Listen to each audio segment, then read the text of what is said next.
for spacious skies, for amber waves of grain, for purple mountains, majesties above the fruited plain. America, America, God shed His grace on thee and crowned thy good with brotherhood. From sea to shining sea. Pretty good. Hoorah. If I would have known you earlier, all right, that's enough. I would have hired you to sing at my wedding.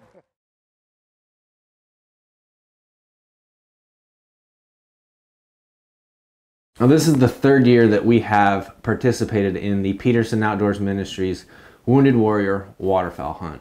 And even though this hunt takes place mid to late January, you're wore out from chasing birds for 3 or 4 months, you've still got a little extra pep in your step because this weekend is always an incredible experience.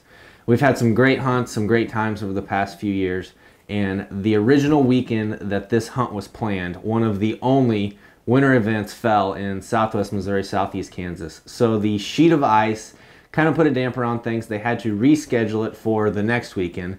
And the weekend that the winter event fell, there were a lot of birds in the area. You know, you move it to the next weekend, not nearly the number of ducks and geese around, but a great time was still had by all. You get to share some incredible experiences, hear some stories from these wounded veterans, and by the time the weekend is over, you ask them that last afternoon, are you going to be a waterfowl hunter now? They always smile and they say, yes, we're going to do everything in our power to find the time and to find the locations to duck and goose hunt more. I'm William Leonard. I was in the Marine Corps, did 3 tours to Iraq and 3 combat tours. And from 2002, 2006, and that was kind of a life-changing event for me. Needed to get out of my small town, figured the military was the best way to go, so that's where I started. Joined the infantry and went to boot camp. From boot camp to infantry training battalion. Left there, met my unit in Iraq. Was during the initial push, did the initial push up to Baghdad, and then back down, settled at Diwania in Iraq. That was my first tour, and came back. Before we came back, they told us we'll be back in about 6 months.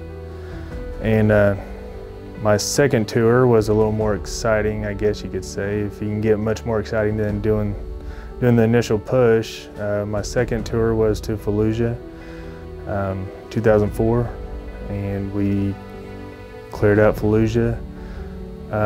During that process, ended up losing a lot of buddies, a lot out of my platoon, and you know, everybody in my platoon had at least, I think like 85% of us had at least 1 Purple Heart. I ended up getting 3 in a 2-month span from firefights we were in, gunshot, 1 gunshot wound to the wrist, and it was grenades on 2 separate occasions. But made it out, got back, and during one of those firefights, ended up carrying my squad leader out. And but he survived, and which was great, but also you know, lost a lot of good friends. One of them was my recruiter, who helped me do that life-changing move for me. So that was a rough one, still is. My name is Nolan Jameson. I was in the Marine Corps for 5 years. I was about half the time I was in security forces, doing security for a nuclear subbase. And then the other half the time I was in the infantry.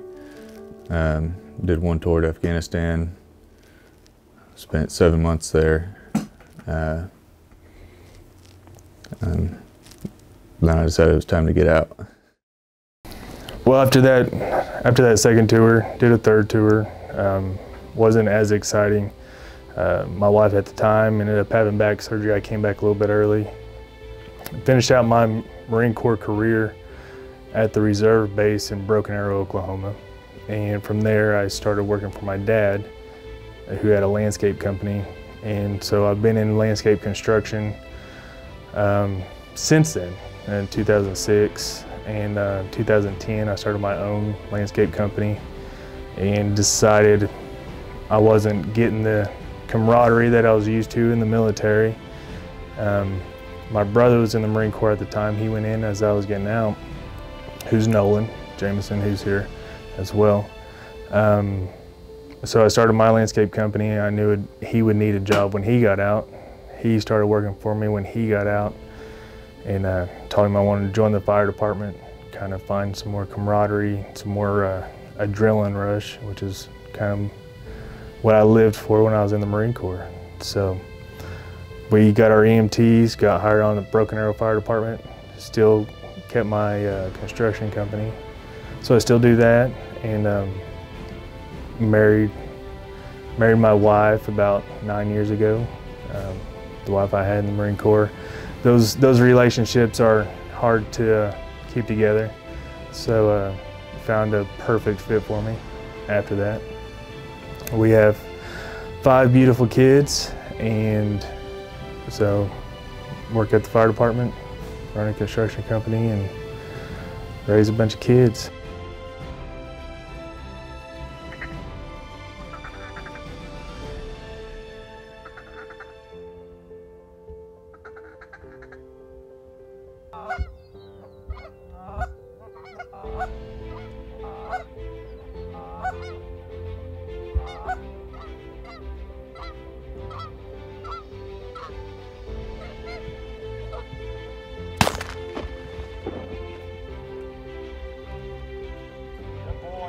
Good boy. These things have been great for me and my brother. Just, we don't get to hang out as much as we used to, even though we live 20 minutes away from each other.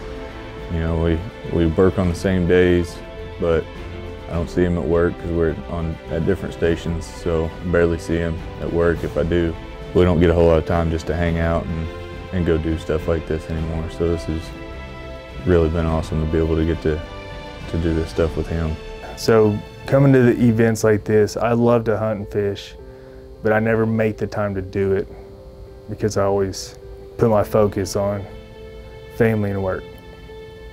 So whenever I get a call to come do something like this, it's not only do I not make the time, but me and my wife never have the time to spend together either. So that's why this one was great. This is probably the first time in 2 years. I did. I brought my wife with me. It's probably the first time we've had a weekend together in 2 years, alone. So it was huge for us and great to be able to spend that time with my brother because we work together, but we don't really get to see each other or hang out. Everything's work. So I made time to be able to do this. This weekend meant a lot to me. It was, you know, like I said before, it was a time for me and my brother to be able to be together. Also, we got to get together with the other vets, the other veterans that were here, also the veteran volunteers that were here, and just have some camaraderie, and, you know, not even just the veterans, everybody else that was here to help out as well. We got to know a lot of great people. When we get up here and there's 50 people in this barn, and I was like, babe, this is not what I signed up for at all. We get in here and everybody just welcomes us in, you know, and still nervous, still anxiety, but it subsides very quickly. We get in, we socialize and fellowship, and everything just kind of falls into place. And I mean, it's been great. It's been a great trip. Dwayne was sitting next to me. He said, Nolan, if that duck gets up, pop up and shoot it. So he started to take off, and I popped up, and he was trying to fly away from me, or to the right more, and I hit him and he went down. So we we got that one. That was my first one. Just had that goose. Yeah. I do too, brother. Yeah, most no definitely. question. Ain't no question. That dude right there's pretty. It's beautiful. That's the coolest color on earth, in my opinion, that head. Yeah. Yeah.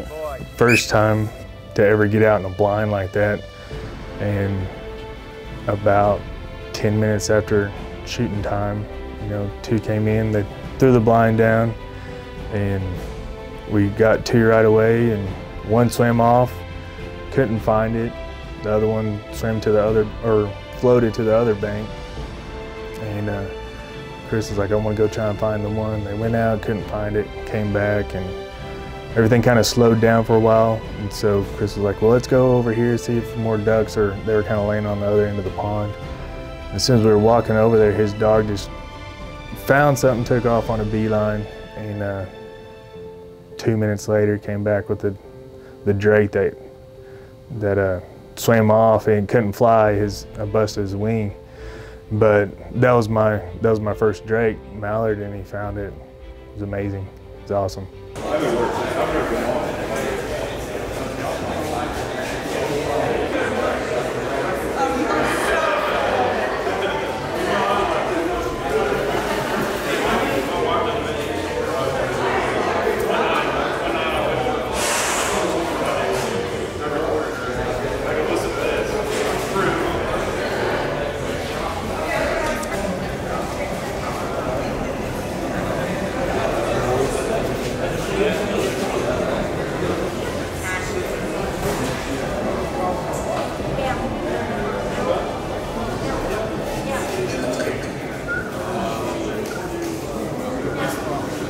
You won't ever leave the way you came. That's right. You're going to have a few extra pounds because you are going to eat.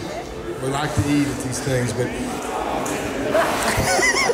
Thank you very much. I appreciate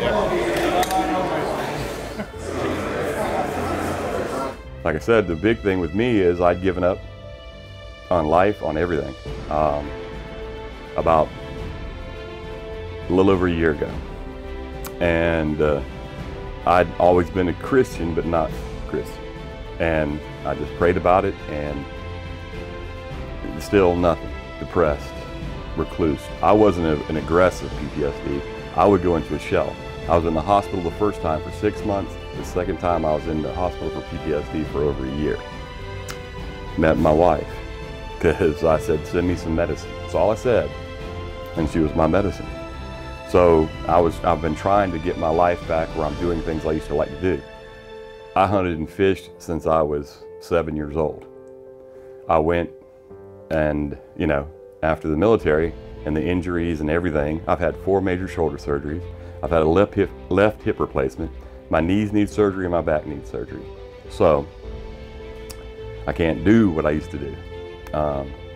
So, like I said, but I wanted to. My wife supported me doing this, so I'm thinking, I'll look online at different places. Well, a couple people sent me responses, hey, we'd like you to come up and do this. I said, okay. I listened to all of it, and then I got it from Peterson Outdoors Ministries. And I'm like, wait a minute. I looked at the end, and it was scripture. I'm like, I'm more interested in this. You know, let me see, I can go on a hunting experience, do something I love to do with regular people, or I can go where I can get fellowship and be around other Christians because I've committed my life that way now, because I have a wife and a partner who supports that. And I didn't know really what to expect. I knew it'd be good, but then, like I said, you saw me up there before. I got teary-eyed just talking about the whole thing, because it's real. I mean, the feeling that you feel being with other soldiers again, being a part of the team, even though it's hunting, everybody works together. And that, and just the way they took care of my wife. People don't realize that the wives go through everything the soldier does. When I came up here, and just everybody, the food, the hospitality, everything was amazing. And they, you know, like I said, it touched my heart. It made me more whole. It filled a void that I thought people didn't understand. I thought I'll never be able to feel that kind of support again. And then I'm like, but here's this woman who does everything for me and believes in me and She won't let me work. I'll get a second job. Of course, I won't let her do that, you know, but before, because you can't stand anymore. You can't do the nursing. You can't do the stress. And for her to come up here, I had no idea. I just thought they were going to come up, hang out. Man, they pampered them. They babied them. They made them feel loved. And, you know, she touched people's lives because of the type of woman she is, and she had her life touched. I mean, she basically bawled the whole weekend in a good way. And like I said, I couldn't help it too. I mean, we're out there in the field hunting in camo with a weapon, and just the feeling and the fellowship. And I mean, I'm out there in the field and they're going, what's wrong with you? I'm like, hold on, no, nothing's wrong with me. You know, so, but it's been an amazing experience. Just like when I was in PTSD, I refer the program I went to for that, to get treatment. If people need more help, and people want to feel loved, and people want to feel true concern and true Christly love, this is a place to go. This is a place to come.